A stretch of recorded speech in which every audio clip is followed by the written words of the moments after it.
सूरत फातिहा की दूसरी आयत है अर्रहमान रहीम। रहमान और रहीम दोनों एक ही मादा रहीमा से बने हैं। रहीमा का मतलब है रहमत करना, मेहरबानी करना, रहम करना। लेकिन जब इस लफ्ज़ से अर्रहमान और रहीम बनते हैं तो इनके माना में एक ख़ास खसूसियत पैदा हो जाती है जो दोनों अल्फाज में एक लतीफ़ अंसर पैदा करता है। अर्रहमान दो अल्फाज का मजमुआ है, अलिफ लाम और रहमान। इसी तरह अर्रहीम मजमुआ है अलिफ लाम और रहीम का। इन दोनों के इकट्ठे आने में दो बहुत ही लतीफ़ पहलू हैं। आएँ पहले अर्रहमान के मतलब को समझें और महसूस करें। अरबी ज़बान की एक खासियत ये है कि अल्फाज के वज़न यानी रिदम उनके माना में तब्दीली कर देते हैं। जैसे रहमान बना तो रहीमा से है, मगर इस लफ्ज़ का वज़न यानी रिदम फ़ालान की तरह है। इस तरह के और दूसरे बहुत से अल्फाज भी हैं, जैसे गज़ब से गज़बान, फैज़ से फैज़ान, इस तरह तूफ़ान, तुग़यान वगैरह। इस वज़न की अहमियत को समझने के लिए हम तूफ़ान के मतलब को समझते हैं। हवा जब चलती है तो उर्दू में हम कहते हैं हवा चल रही है। अगर हवा बहुत तेज़ चल रही हो तो हम कहते हैं हवा बहुत तेज़ चल रही है। अगर हवा इतनी तेज़ चल रही हो कि ज़मीन से मिट्टी, रेत, घास, फूस वगैरह उठा कर चले तो उर्दू अदब में कहते हैं आंधी चल रही है। और अगर हवा इस कदर तेज़ चले कि रास्ते की रुकावटों को तोड़ दे और दरख्त गिरा दे, साइन बोर्ड गिरा दे, तो हम कहते हैं तूफ़ान आ गया। यानी अगर हवा जोश, कुव्वत और वल्वले से चले और हदों से निकल कर आए और रुकावटों को तोड़ कर आए तो हम कहते हैं कि तूफ़ान आ गया। इसी तरह फैज़ से फैज़ान, अगर कोई शख्स किसी को फ़ायदा दे तो उर्दू अदब में कहते हैं इसने इसे फ़ायदा दिया। अगर फ़ायदा देने वाला बहुत फ़ायदा दे तो कहते हैं बहुत फ़ायदा दिया।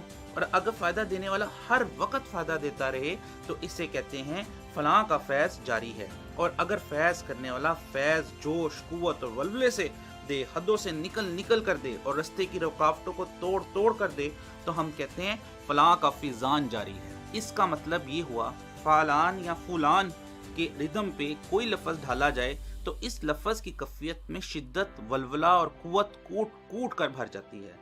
लफ्ज़ रहमान भी फ़ालान के वज़न पर है तो ये इसका तर्जुमा ये होगा, यानी ऐसा रहम करने वाला जिसका रहम जोशो ज़ोर से आता है, हदों से निकल कर आता है और रास्ते की रुकावटों को तोड़ कर आता है। इसी तरह जब किसी लफ्ज़ के साथ अलिफ लाम लग जाए तो उसका मतलब खास हो जाता है। तो अर्रहमान का मतलब ये होगा ऐसा रहम करने वाला जिसका रहम जोश, कुव्वत और वल्वले से आता है, हदों से निकल कर आता है, रास्ते की रुकावटों को तोड़ कर आता है और वो खास है, इस जैसा कोई नहीं, और वो अल्लाह है। इसी तरह अर्रहीम मजमुआ है अलिफ लाम और रहीम का। इसका वज़न अरबी ज़बान में फ़ाइलुन पर है। जब कोई लफ्ज़ इस सांचे और रितम पर आता है तो इसका मतलब होता है ये खसूसियत किसी में हमेशा से है और हमेशा तक रहेगी, और ये खसूसियत इसकी ज़ाती है, ना कि किसी की अता करदा।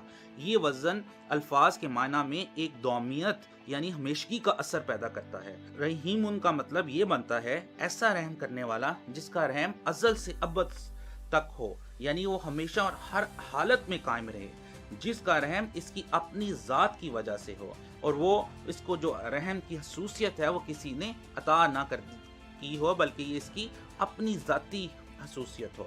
जब रहीम के साथ अलिफ लाम लग जाता है तो इसका मतलब बन जाता है वो वाहिद, अकेला और ख़ास, एक ही जो हमेशा से रहम करने वाला है और इसका रहम हमेशा कायम रहे। अगर अब आप अर्रहमान रहीम का तर्जुमा करें तो इसका मतलब ये होगा अल्लाह ही वो ज़ात है जिसका रहम जोशो कुव्वत वल्वले से आता है, अपनी हदों से निकल कर आता है और रास्ते और रुकावटों को तोड़ कर आता है, और इस जैसी हस्ती कोई नहीं।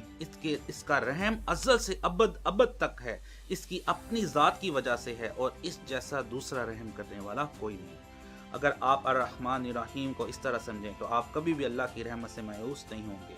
अर्रहमान और रहीम के फ़र्क को आप इस मिसाल से भी समझ सकते हैं कि अगर आपको सड़क के किनारे कोई एक्सीडेंट हुआ नजर आए जिसमें माँ जा बहक हो गई हो और सिर्फ बच्चा सड़क पर रो रहा हो तो आपके दिल में एक रहम का जज्बा उठेगा।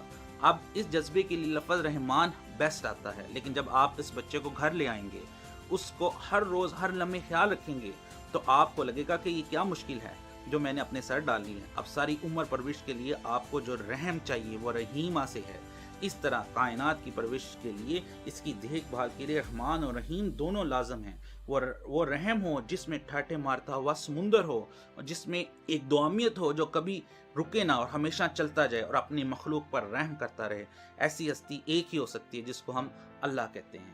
یہ مواد پروفیسر کلب بشیر ہاور بٹ صاحب کی کتاب سے لیا گیا ہے، اور اس میں ایک مثال ڈاکٹر اسرار صاحب کے بیان القرآن سے